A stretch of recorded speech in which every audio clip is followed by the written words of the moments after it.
Just when it seems like all the injury hits are done coming, TJ McConnell will now be out for a while for the Pacers. They keep losing close games. They keep losing players, but they still have a homestand. Things can get better. Lots to get to on today's Locked On Pacers podcast. You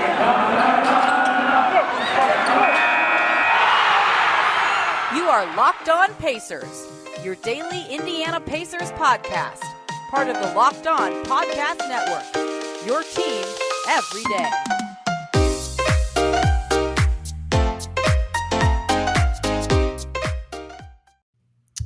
Welcome in and happy Friday, everybody, to another edition of the Locked On Pacers podcast, where we, of course, talk about the Indiana Pacers. As always, my name's Tony East. I cover the team for Forbes and the West Side Community News. And joining me today to talk TJ McConnell, maybe even Carson Wentz, injuries, bad games, big homestand, so many things. Philly transplant, now Indy TV legend for CBS and FOX59, Alexa Ross. Alexa, how's it going? I am so excited to be here. It's my first Indy podcast, so I'm happy to be doing it here with you. Yes, there we go. You got to break in somehow, so might as well be right here where you have to be on video nice and awkwardly for a podcast setting, right? Yeah, that's okay. Alexa's from Philly, so TJ McConnell in her background, and Carson Wentz, but I don't watch football enough to say anything there. So we'll talk about him a lot today and this team as a whole. And I feel like I've been beating a dead horse talking about this team a lot recently because they lose the same game all the time. They're right in it. They're playing better than the other team. They have one bad stretch and they lose by 3 points. And I can only say that so many times, but there's always something going wrong with a team that's losing this many close games. And I'm curious what you've kind of seen from this Pacers team recently that keeps putting them in these situations where they just can't quite get over the hump. I will say we have to take a look at officiating at least during the Hawks game and the Lakers game. Of course. Those are two game-winning shots that should have been called as fouls. So, but you can't rely on fouling at the end to be the thing that, gets you going and makes sure that you are in there and you are ready and all of that. I think Rick Carlisle has been coaching long enough to know that you guys can't lull, but I think because this team is, just now starting to really play together and now you're taking TJ back out of the equation, I feel like that level of cohesiveness, specifically with their stars, large in part to Karis LeVert's, extended absence from, then getting in a little bit late. I think they're still trying to find their rhythm, which should have come a little bit earlier. But you have to play a full game of basketball. And it's like they realize that they're playing better and that they are the better team or have the ability to be the better team. And then they just stop caring. Yeah, it's weird. They had this problem a little bit last year, but not to this extent where there's just 8 minutes every game where you're like, wow, they're like a college team. They look like a JV team in there. So to something you said earlier that my listeners might not know, by the way, the last 2 minutes report for the Pacers-Hawks game did in fact come out today, and our eyes are in fact correct. Kevin Huerter did pull Chris Duarte's jersey. The NBA admits that they didn't call a foul, and now we move on like nothing happened because the last 2 minutes report is the dumbest thing that any league does. Makes no sense why it's released to the public because it doesn't change anything. But whatever. It just makes me mad. Just makes me mad. Yeah, it makes people mad. That's all. Just makes me mad. I think that they either should do a full 48 minutes for one game a night or just do nothing because it doesn't do anything. It doesn't change anything. No one cares. Whatever. It's very frustrating. And that is certainly a factor, especially it happening to the same player on the same team 7 days apart for a team that has lost 3 in a row and now 4 or 5. I mean, it's extremely frustrating, but they definitely need to put together a full game. Carlisle talked about that after the Hawks game last night where they'll be playing really well. They'll make a few subs and then they'll be playing terribly. And Rick Carlisle is give me your full effort all the time kind of coach. And so when guys aren't playing well, he then takes them out and then the rotation's kind of wonky and guys don't like that, but he kind of feels like he has to do something about it. So there's a lot going on at the same time that causes that, but it's still a problem. And it's weird.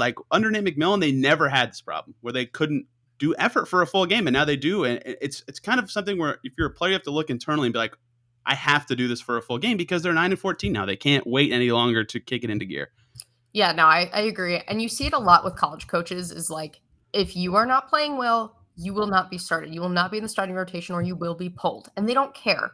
College coaches do not care who you are. The biggest example of that right now is Purdue with Trevion Williams not being their starting big man. You have the 7'4" less experienced, but obviously much bigger Zach Edey in there. And it's because I think it's saying to Trevion, hey, you gotta earn this. This is, you gotta play for this. And I think that as these guys lose or fall back, and that's, I think, why we see Duarte playing minutes, because he is trying, and you can tell he puts his whole heart and soul into his game. He's the most fun rookie to watch. It is, I think he's such a bright spot on this team, and I think that he, as a 24-year-old, can teach these older guys a lot about effort. Duarte definitely comes with passion. His Instagram story had so many cuss words in it that I tried to share on the show last night that I ended up saying poop instead of the cussing, and it was a mess. I should have prepared a little more to talk about that. He deleted it right away. But yeah, clearly a passionate player. He plays all the time. He does have warts in his game. Every rookie does, but certainly never is short of giving 110%. Another reason he's playing a lot, and another thing that I kind of have attributed a lot of their struggles to and their close game struggle to is Karis LeVert is just not the same guy he was last year. And admittedly, earlier this week, I talked about maybe he's turning a corner because he had 2 good games this past weekend, and he played 34 minutes in a game, which to some people doesn't sound like anything, but for a guy who's had back problems all season, that was the most minutes he's played in a game. So to not only have a good game, but to do it in a healthy manner, I was like, okay, maybe LeVert's coming around. And then, nope, right back to early season struggling. LeVert, 3 of 14 and 2-point loss against Minnesota, 3 of 12 and a 3-point loss against Atlanta. You can't put it all on one guy, but Duarte's playing better than him too. That's why they're playing Duarte more. And I wrote before the season on how important I thought LeVert was because they really wanted to get him. They traded Oladipo for him, and to have him be a guy who was a very reliable scorer and creator last year, good in the clutch for them, fit very well with their best player in Sabonis, turn into, wow, we can't even get this guy on the court at the end of the game, has been so killer for them to try to generate clutch offense and consistent offense for that matter. Yeah, and I think the thing with Karis too is we all had really, really, really high expectations. I don't think that you and I are the only people.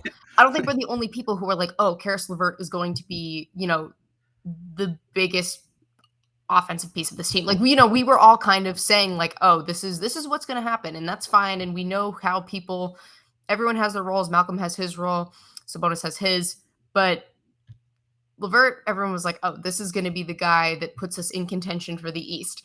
And Rick Carlisle said in the beginning, and I do believe that he's right, is the East is a complete wild card. I mean, yes, the Bucks won, but they've lost some games that they should have won. And everybody, everybody's up and down, and I'm interested to see how it plays out the rest of the season. But if you want to contend, you can't put all of that on LeVert's not inability to play, but just his poor play right now. Yeah, he's admitted he's not 100% so many times. And I am fortunate that I threw out my back earlier in November because then I could actually relate to back pain because I couldn't walk at all. And I don't play sports for a living. I can walk now, of course. So I don't know how he was playing. So I'm sympathetic to struggling. Like, you can see him more upright, but at the same time, he's playing in a game. He's trying to get better.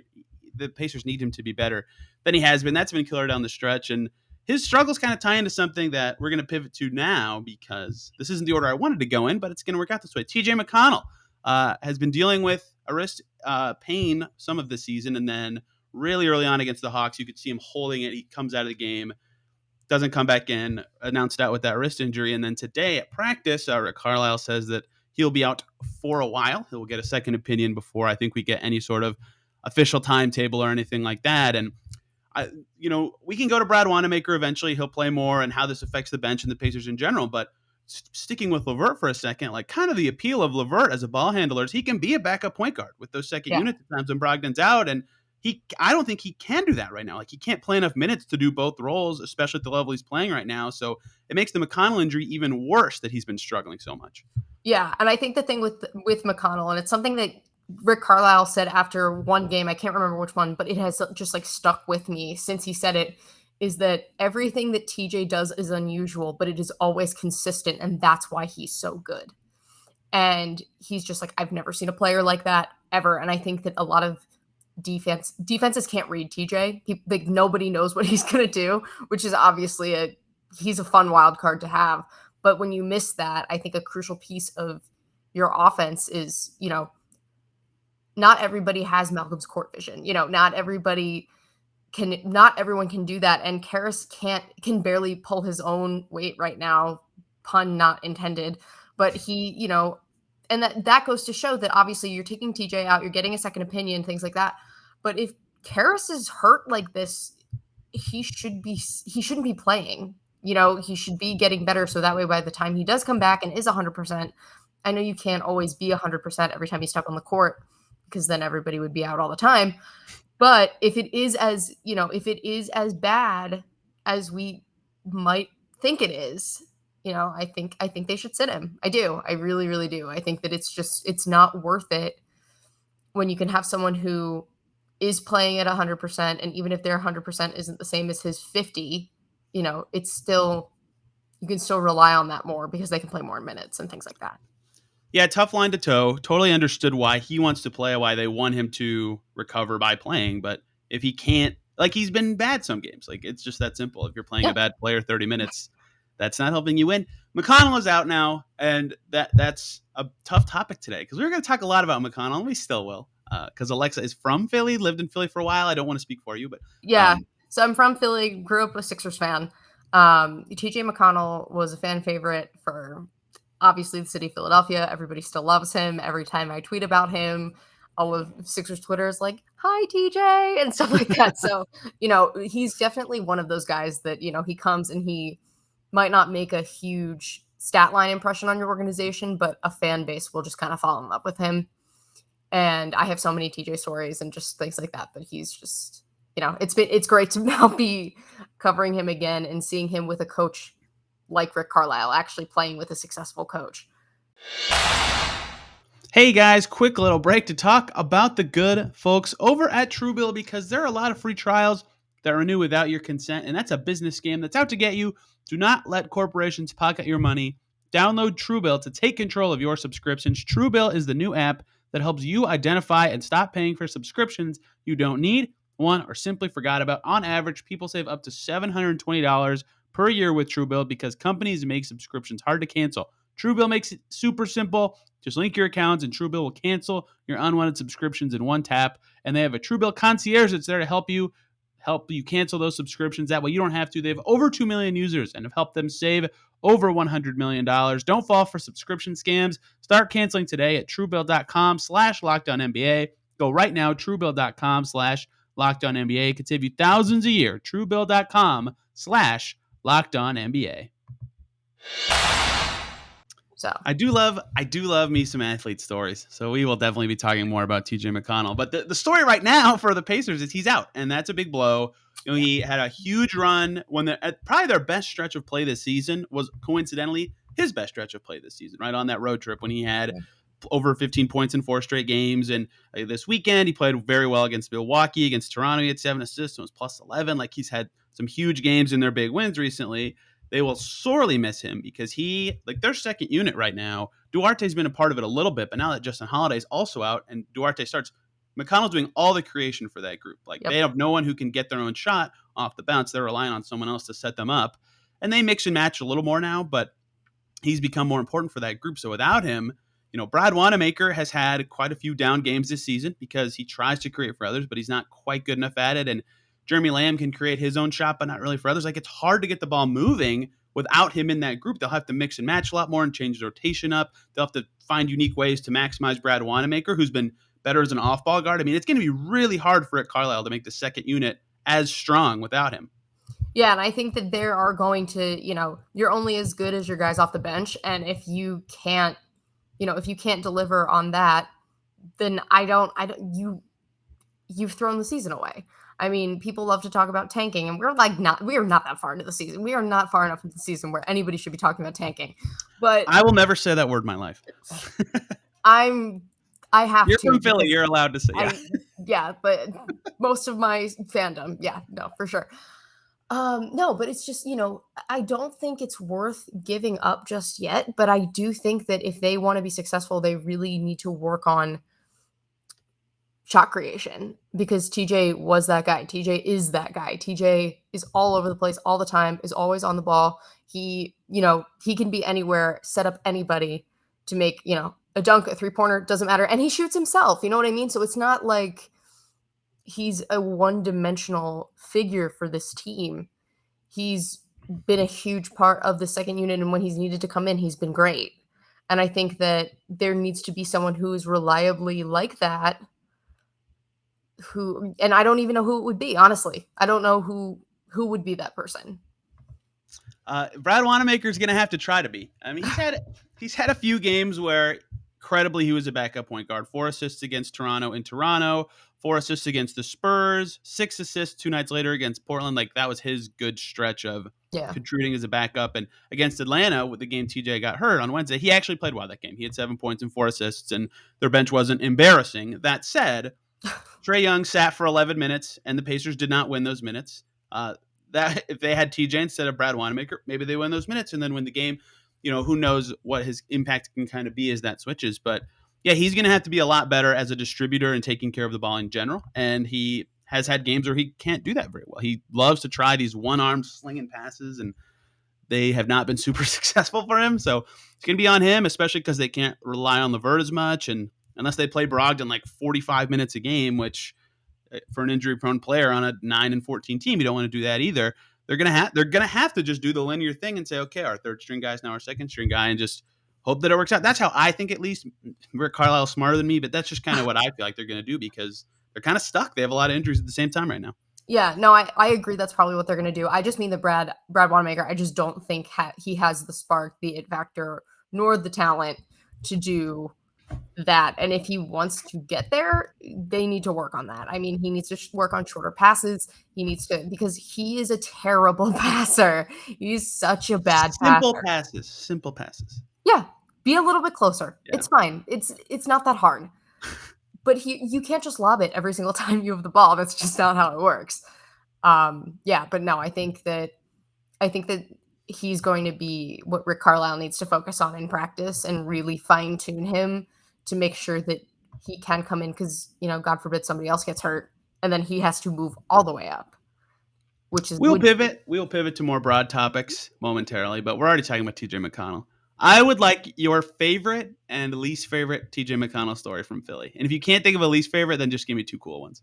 Okay, so Jess Camerato was the Sixers sideline reporter for a while. When I was interning at formerly Comcast Sportsnet, now NBC Sports Philadelphia, I shadowed her for a couple of games, just got to be with her, got to be on press row and watch her pre-show hits and all that stuff. It was great. It was a lot of fun. So TJ, we did pregame interviews. TJ was always just kind of hanging out and, making sure everybody was good and ready to go and things like that. And Brett Brown calls for the pregame meeting and just gets all the reporters out. And TJ McConnell and Nick Stauskas start singing "Closing Time," time for us to go now. And they're swaying, and I'm just like, what is this? What just happened? That was a good one. Also, I like seeing people. This happened pretty frequently. I remember one of my friends was out getting coffee in Center City. We have a Center City campus at Temple, and our capstone was there, and somebody was like, oh, that's Joel Embiid. Who's that guy with him? And it was TJ. But because TJ's so unassuming looking, you don't think that he's an NBA guy. Yeah. So people are just like, oh, maybe that's his agent. That's his agent. And I just sat there and laughed, because I was just like, I'm not saying a word. I'm not contributing to this. And I just watched them try and figure out who that was until one of my guy friends was like, guys, it's TJ McConnell. Come on. It's just like, and the story of his life, I feel like. I feel like he could definitely see our eyes on him and stuff. But it was just wild. I mean, it was probably funnier because he's with Embiid, who's absolutely enormous. Yeah. It's something, you understand this as somebody who is near NBA players all the time. You don't realize how small you are until you're standing next to the tallest guy on the team. I have never felt smaller in my life than standing next to Joel Embiid. Never. It's very few people make me feel really small in the NBA these days. Torrey Craig isn't even that tall, but he's one of the guys. Maybe it's just because I didn't think he was tall, but when he walked past me, I was like, Dude, he's huge. Like, I forget who was with me. There was other reporters there. I was at a practice. And I was like, what? Torrey Craig is enormous. What the heck? There's just the most random people make you feel so small. TJ McConnell and I are the exact same height. It's very refreshing, actually, to stand near him for me because I feel tall. There you go. So you could also be an unassuming NBA player if you no. I'm not that good at basketball, but that's okay. My favorite TJ McConnell moment since he joined the Pacers is actually not one I was technically involved in, but they mic'd him up for a game 2 years ago, his first game with the Pacers, and TJ Warren hit a three when TJ Warren was on. I think it was in the bubble, actually, when he was on his killer run. And McConnell jumps off the bench and he says, 3J scoring. I like to sound like his name. And he thought it was the funniest thing because the mic'd up thing gets him asking like half the bench, like, how funny was that? How funny was that? He thought it was the funniest thing ever. That's my favorite McConnell moment because that's what he does like all game. He just says the most absurd things and makes people laugh and smile. That's why he's the best teammate. All right, I have to do this part, but I can't contribute to this part. Carson Wentz is also here. He was in your time in Philly and a part of the team that was probably one of your most fun days of your life, I'm assuming, when they won the Super Bowl. Yeah. My Super Bowl story is interesting too, but we don't have to talk about this. This is an NBA podcast. I admittedly, like, if I have a good football opinion, it'll be my first ever. So I'm not going to pretend like I know anything about how good he and the Colts are playing right now. But my listeners like football and the Colts. So do you have any great Carson Wentz stories? Do you have any Carson Wentz and TJ McConnell stories? I wish I had any. I wish I had any together. No, but my dad's an Eagles season ticket holder, so we have a lot of access to just kind of being around players and extended training camp invitations and things like that. So I remember his first training camp, and we were all just like, "Wow, he's going to be so good," and we were right. And then he gets hurt Super Bowl season, and Nick Foles wins the Super Bowl, and then everything falls apart in Philadelphia, which is very much not his fault. Management in Philadelphia is atrocious. The general manager should have been fired years ago. Like, there's no reason why this man should still be making personnel decisions. But I just, they traded away their MVP caliber quarterback. They fired their Super Bowl winning head coach. And that should tell you everything you need to know about what was going on there. So I'm happy he's back with Frank Reich. Reich is a great guy, a great coach. I love being around him. And I think that he's finally in a place where they appreciate him. He has a strong offensive line, so he's not going to get hurt the way he was. He has more time in the pocket. He's able to pass because he's a passer. He has a cannon for an arm. He can throw. You see him connect with Michael Pittman Jr. And to an extent, T.Y. Hilton. But it's night and day. I see flashes of 2017 Carson all the time. And it just goes to show, okay, well, it didn't work in Philadelphia, and it is working in Indy. It is working. And I credit that to Frank Reich just really making him comfortable in a place where he's supported and has the ability to play the way that he knows that he can. One more break here, guys. I got to tell you about the good folks over at Built Bar. This holiday season, grab the protein bar that tastes like a candy bar, or even better than a candy bar. That's Built Bar, filled with so much holiday goodness, rich with decadent flavor, covered in chocolate, and amazingly low in calories, sugar, net carbs, and fat. Yet high in protein, you get the best of both worlds. They're delicious and healthy. They have so many flavors. You'll have a hard time choosing. Raspberry, mint brownie, cherry, double chocolate, cookies and cream, peanut butter brownie, you name it. They've got it. They give you that extra fuel you need to bust down those mall doors and battle the holiday shoppers. Or if you're just standing in the endless shopping lines, Built Bar can give you that extra something to keep going. Because it's a season of peace and love, don't bring up your favorite Built Bar flavors at family parties. People are so passionate about their favorite flavor, they'll fight for it and things can get out of hand. Instead, just enjoy your favorites. By yourself, tell Santa to throw a few Built Bars in those stockings. Want a cozy cup with something warm? Here's a holiday secret. Try your Built Bars in a piping hot cup of cocoa and let me know your favorite beverage Built Bar flavor combination. Go to Built.com. Use the promo code LOCKED15 when you check out. You'll get 15% off your order. That promo code again is LOCKED15 for 15% off at Built.com. Admittedly, my Colts opinions are all like, I read other people who cover them talking about them, but like every time I feel like someone says, oh, I don't know if Carson Wentz had a good game.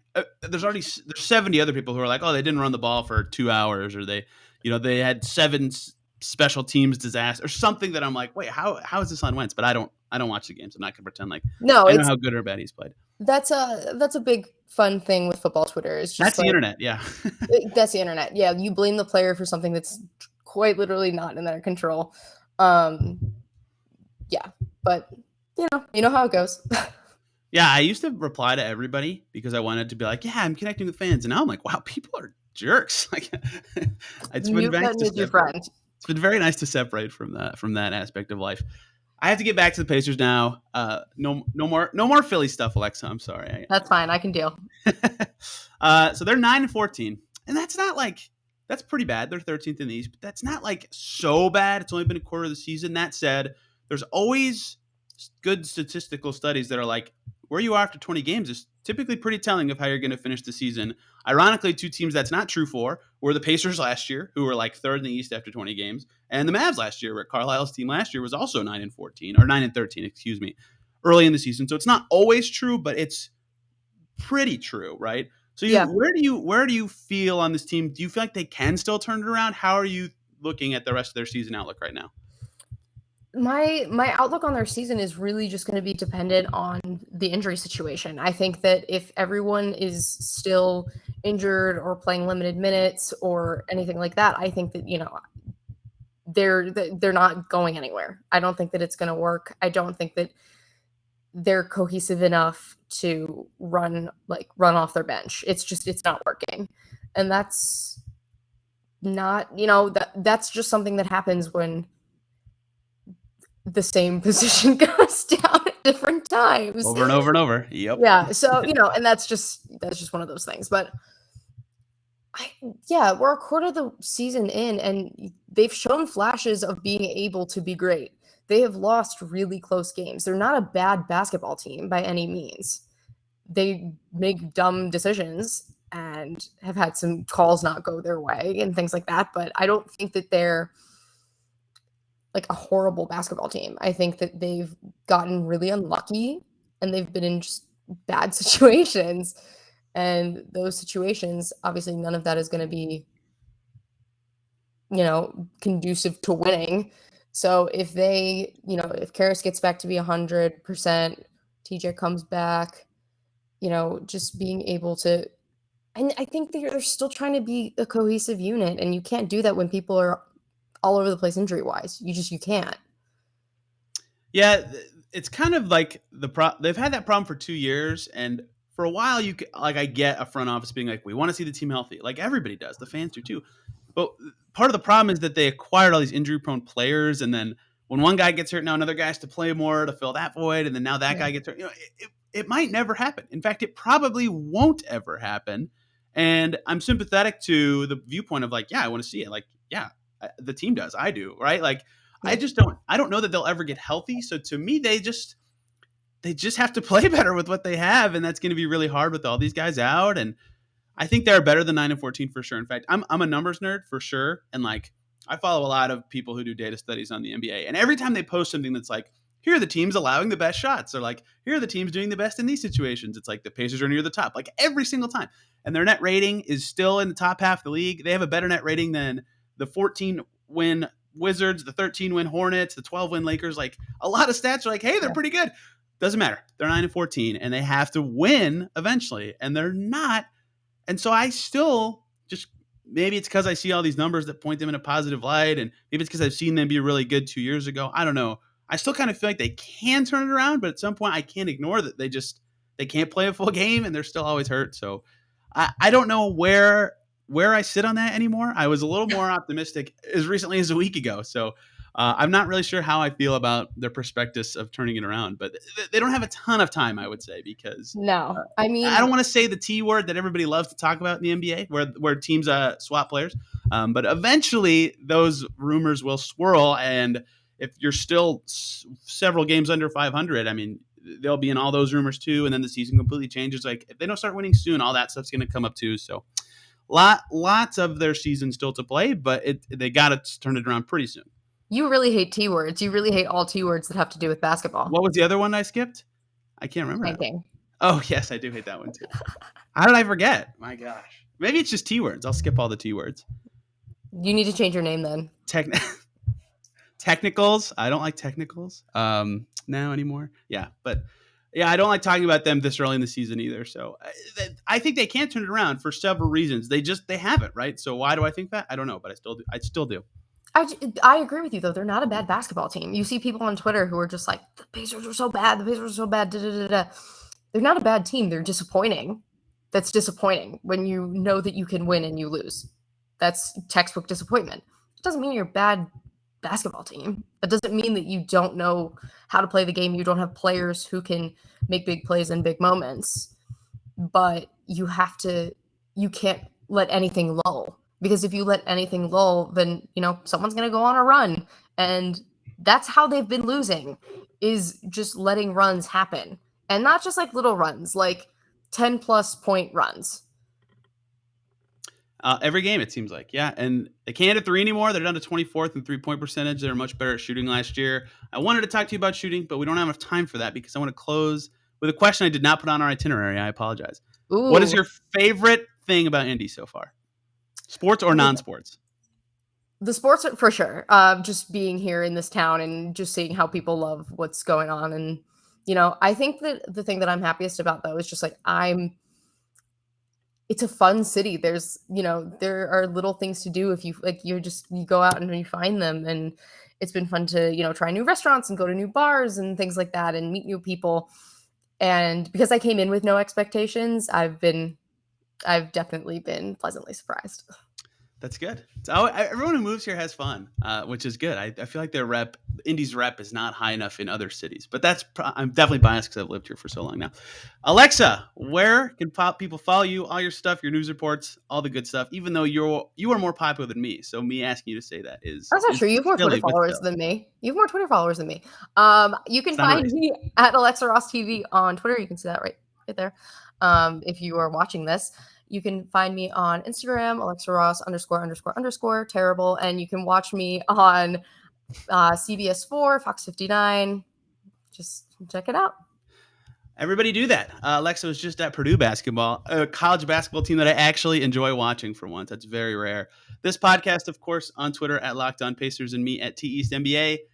Hope you guys enjoy the Heat game tonight. They've already played once. I didn't want to talk too much about them. Next Monday, we're recapping Pacers weekend of action, which is just to see in Miami. Hopefully they can get a win against the Jimmy Butler-less, Bam Adebayo-less Heat. That is a lot of words to say about a team without players.